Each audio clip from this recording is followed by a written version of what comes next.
नमस्कार, मैं डॉक्टर शालिनी राकेश।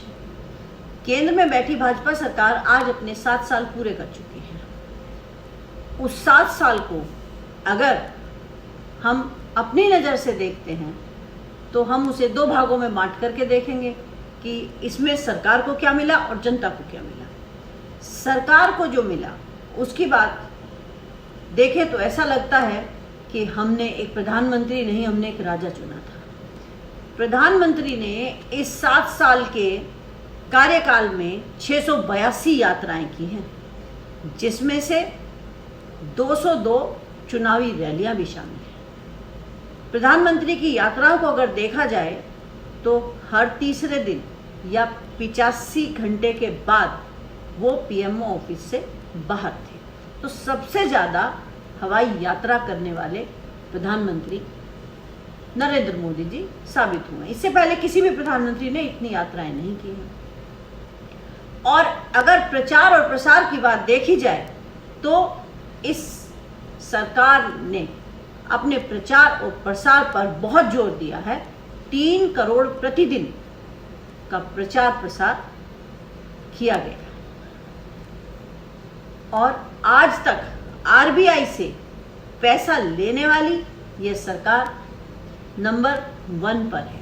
इससे ज्यादा पैसा पहले किसी भी सरकार ने नहीं दिया। तो ये तो हुई सरकार की बात। और जैसे आप सभी लोग जानते हैं कि प्रधानमंत्री यहीं तक नहीं रुके हैं, अभी सेंट्रल विस्ता प्रोजेक्ट बनाया जा रहा है, यानी कि वो उस घर में या उस संसद में संतुष्ट नहीं है। लोग बेशक भूखे मर रहे हैं, लेकिन उनके लिए नया संसद भवन, नया पीएम का महल बनाया जा रहा है। हवाई जहाज भी पुराने हवाई जहाज से काम नहीं चला है, नए हवाई जहाज लिए गए हैं। और प्रधानमंत्री अपनी पोशाकों के भी काफी ज्यादा शौकीन हैं, ये सब हम लोग जानते हैं। इन सब बातों के बाद सांसदों का वेतन भी बढ़ा है, विधायकों का भी बढ़ा है, हर चीज उन्होंने अपने मन मुताबिक की है। उन्होंने जनता के बारे में कहीं कुछ भी नहीं सोचा गया है। अब अगर हम जनता की बात देखें, जनता को क्या मिला? जनता को मिला है ठेंगा। जनता को वास्तव में कुछ नहीं मिला है। हम आपको बताएंगे कि जनता को किस तरह से ठगा गया है। जब यह सरकार आई तो इन्होंने आते ही, अगर आप सभी को याद हो, तो इन्होंने काले धन का जिक्र किया था। इन्होंने कहा था कि हम काले धन को लेकर के आएंगे। आज तक काला धन वापिस आया? नहीं वापिस आया। इन्होंने कहा था कि पुरानी सरकारों ने नहीं बताया है, हम सारे के सारे काले धन वालों के नाम बताएंगे। क्या वो नाम बताए गए? नहीं बताए गए। इन्होंने 700 लोगों को नोटिस तो दिए थे, लेकिन इन्होंने जो नाम दिए वो बंद लिफाफे के अंदर सुप्रीम कोर्ट में दिए थे। जनता को आज तक नहीं पता चला। इन्होंने बड़े बड़े कदम उठाए। इन्होंने नोटबंदी की।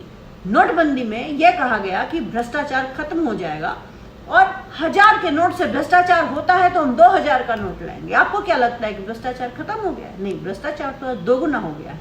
क्योंकि यह तो हम सभी जानते हैं कि नोट जितना बड़ा होगा भ्रष्टाचार उतना ज्यादा होगा। क्या आतंकवाद खत्म हो गया? नहीं, आतंकवाद भी खत्म नहीं हुआ। फिर ये जीएसटी लेके आए और रात के 12 बजे, हमें याद है कि इन्होंने जश्न भी बनाया था जीएसटी को लाने का। ऐसा पहली बार हुआ था कि कोई नियम ला रहा है रात के 12 बजे और उसका जश्न मनाया जा रहा है, पटाखे फोड़े जा रहे हैं।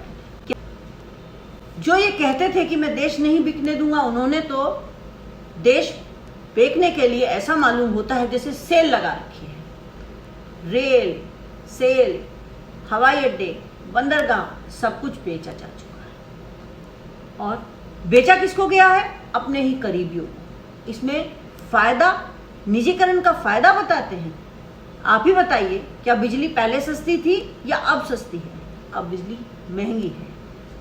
रेल जो गरीब आदमी की सवारी मानी जाती थी, वह भी इन्होंने अब प्राइवेट हाथों में दे दी है। जो प्लेटफॉर्म का टिकट पहले 2 रुपए का आया करता था, अब वो 30 रुपए का आता है।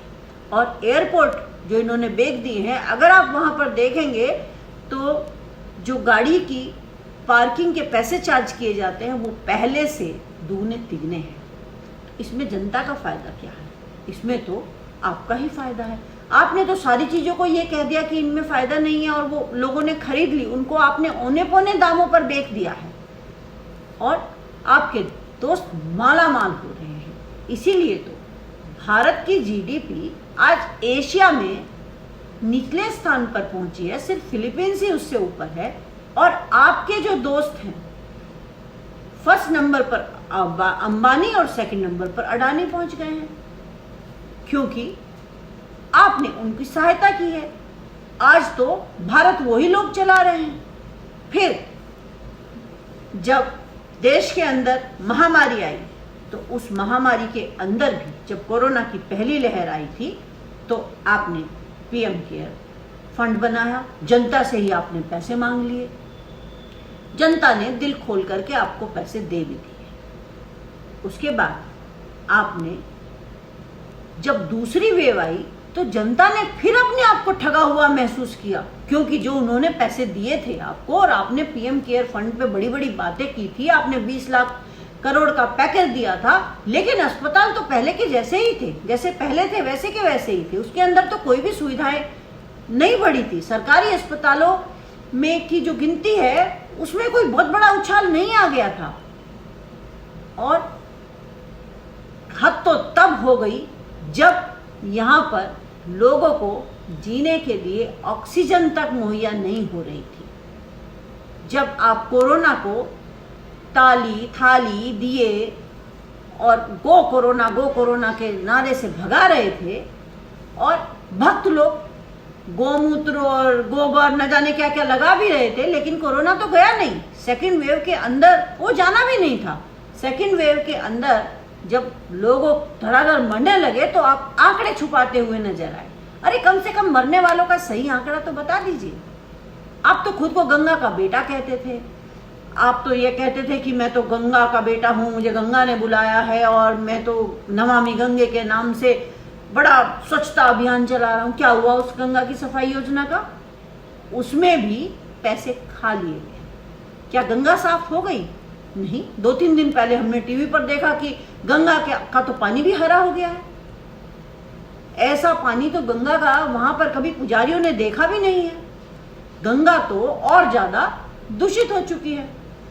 लेकिन आपको क्या, आप तो चुनाव जीत गए, आप तो दोबारा से गद्दी पर बैठ गए हैं, इससे आपको कोई फर्क नहीं पड़ता। गंगा के किनारे जब हिंदुओं की शव दफनाए गए, तो अब आपने ये कह दिया कि नहीं ऐसा तो पहले से भी होता है, लेकिन इतनी बड़ी संख्या में नहीं, ऐसा पहले कभी नहीं हुआ।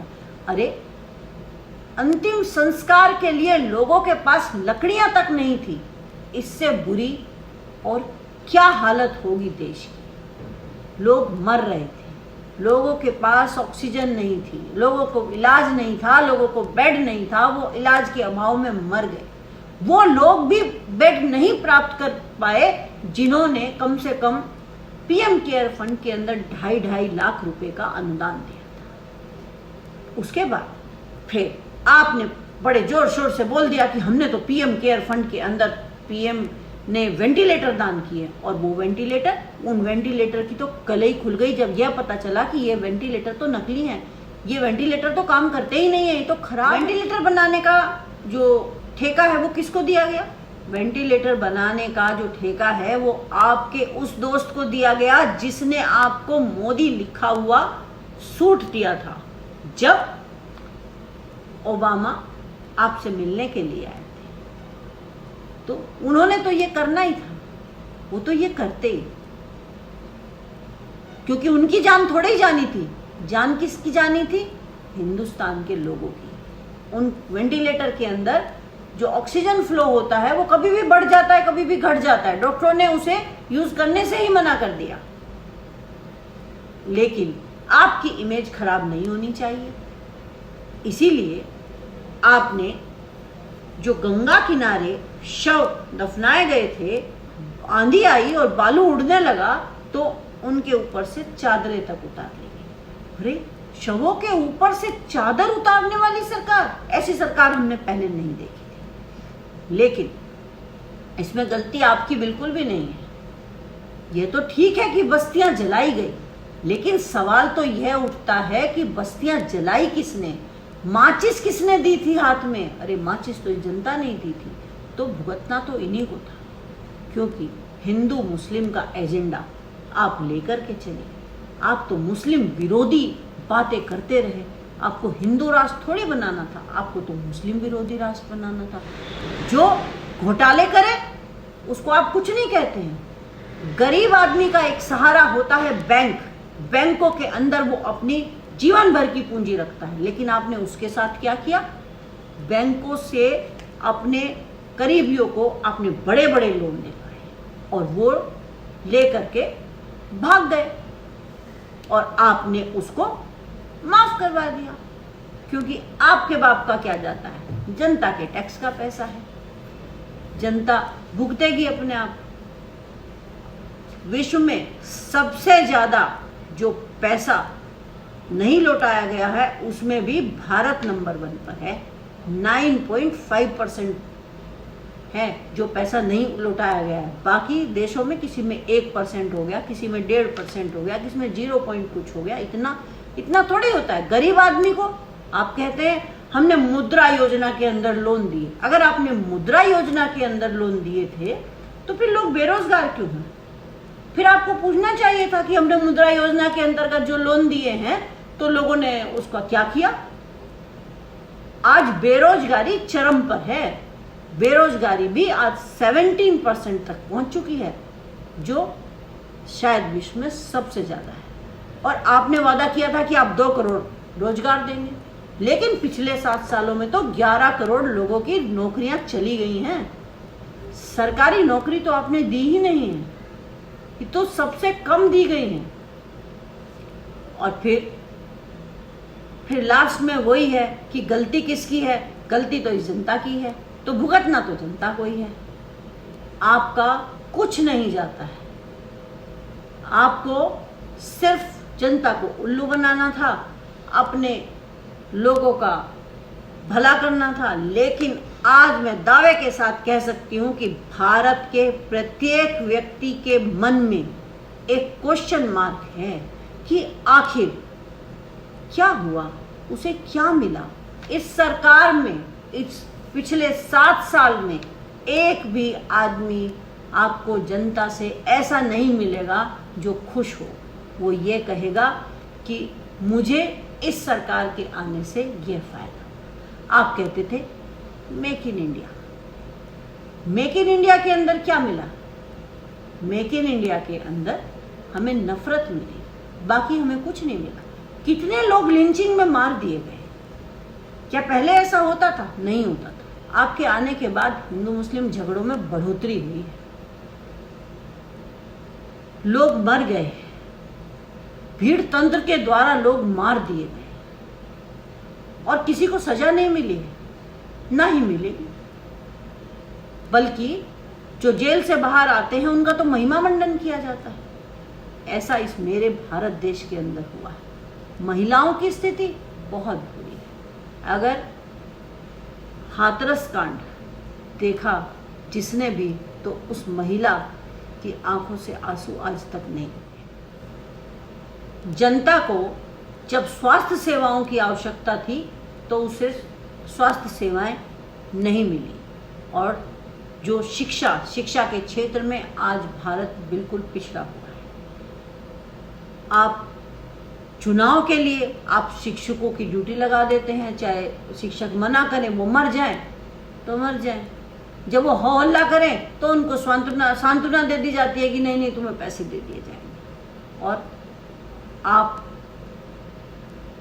अगर डिजिटल इंडिया की बातें करते थे तो डिजिटल इंडिया में भी आप फेल हुए, क्योंकि इस कोरोना महामारी के अंदर जब डिजिटल इंडिया था तो उसमें तो सब काम घर से हो सकते थे ना।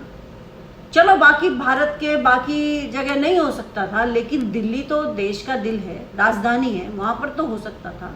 सेंट्रल सेक्रेटरीट के अंदर 53 कर्मचारियों की मौत, ये क्या दिखाती है? सेंट्रल सेक्रेटरीट के अंदर वो लोग काम करते हैं जो मंत्रियों के लिए, सांसदों के लिए काम करते हैं, वो लोग होते हैं वहां पर।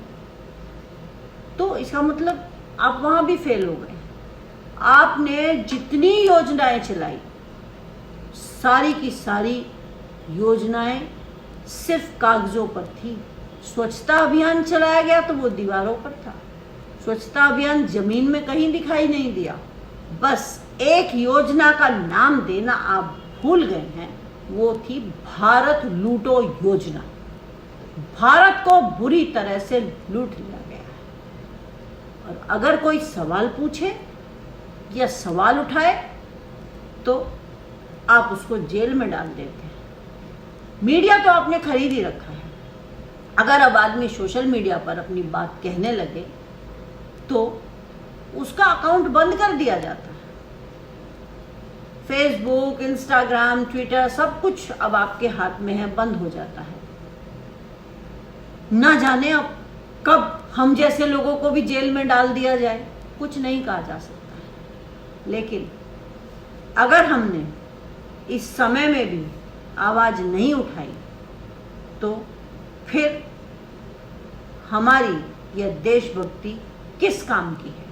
सवाल तो हम पूछेंगे और हमें मालूम है कि आप जवाब दे पाने की स्थिति में नहीं हैं, लेकिन जनता को जागरूक तो हम करेंगे, क्योंकि ये जनता दोबारा से धर्म के बहकावे में आने वाली बिल्कुल भी नहीं है। सावधान हो जाइए। अब जो जनता, टैक्स पेयर जो आपको पैसा दे रहे हैं, अब आगे आने वाले 3 सालों में आप जनता के टैक्स के पैसे को अपनी ऐश आराम के लिए यूज ना करें। जनता के पैसे से जनता को सुविधाएं दीजिए, जनता के लिए अस्पताल बनाइए। आपको चाहिए कि MBBS की जो फीस है, जो प्राइवेट कॉलेज की है, वो कम कर देनी चाहिए, क्योंकि देश के अंदर डॉक्टर बहुत कम हैं। और आपके लिए तो फीस कोई बड़ी बात नहीं है, लेकिन एक आम आदमी वो फीस भी नहीं दे पाता है। जो कारण है वो आपको सोचने चाहिए, उससे आपकी गलतियों पर थोड़ा सा पर्दा डाला जा सकता है। ये क्या कारण है कि MBBS विदेशों में सस्ती और भारत में महंगी? ऐसा क्यों? भारत के बच्चे विदेशों में जाकर के MBBS क्यों करते हैं? क्यों? यहां पर ऐसा क्यों नहीं हो सकता है? आपको ये सब बातें अब ध्यान में लानी होंगी, तभी आपको जनता माफ कर पाए। आप सोचिएगा जरूर कि हम लोगों ने ऐसा राजा क्यों चुना जो सिर्फ अपने बारे में सोचता है। जब जनता को दाने खिलाने की बात आती है तो वो मोर को दाने खिलाने लगता है। अरे हमें मोर को दाने नहीं खिलाने चाहिए, जनता भूखों मर रही है। अवैध शराब से अभी अभी हाल ही में कितने सारे लोग मरे हैं। कालाबाजारी देश में चरम पर है। किसानों की आप सुनते नहीं हैं। किसान कितने समय से आंदोलन कर रहे हैं, लेकिन आपको तो अपने कारपोरेट लोगों का भला करना है। तो यह सरकार ना किसान की है, ना महिलाओं की है, ना ये बच्चों की है, ना ये युवाओं की है। ये सरकार सिर्फ अपने दोस्तों